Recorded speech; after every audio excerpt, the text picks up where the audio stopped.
চিৰাং জিলাৰ বান্দগুৰিতে বিএমচিৰ এনআৰচিৰ সজাগতা সভা।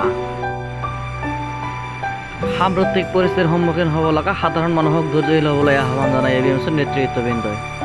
প্ৰয়োজন সাপেক্ষে সকলো পৰ্যায়ৰ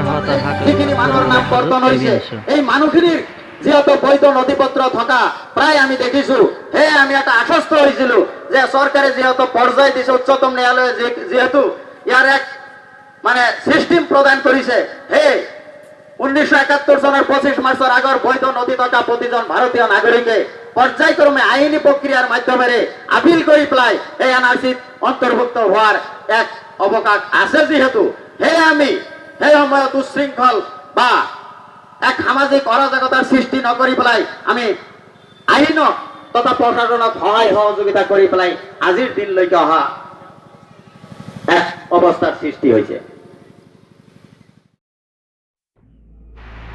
চিৰাং জিলাৰ বান্দগুৰি এমই মাদ্ৰাসাত অনুষ্ঠিত হওয়া এনআরসির সজাগতা সভাত উপস্থিত থাকে কেন্দ্রীয় বিএমচির সভাপতি আবু সাইদ আনসারি, সহকারী সাধারণ সম্পাদক আশরাফুল ইসলাম, বিভিন্ন সমাজসেৱক আদিৰে বিভিন্ন ধৰণৰ আইনী কথা সহায় ৰাইজক কিদৰে ধৈৰ্যশীল হ'ব লাগে বিভিন্ন কথা আগবঢ়ায়।